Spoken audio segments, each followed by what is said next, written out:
So in this video, we're talking about uploading songs created with Suno AI to YouTube. If you're wondering whether you can upload your AI-generated music, let's go through the key things to consider. First, you'll want to check Suno AI's licensing terms.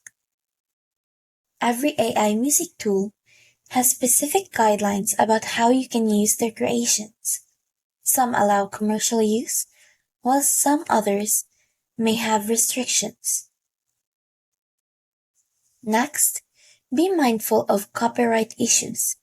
If the song resembles any existing music too closely, YouTube's Content ID system could flag it, so it's important to make sure the song is unique enough to avoid any copyright problems. Some AI tools also require attribution, meaning you might need to credit Suno AI in your video description or within the video itself.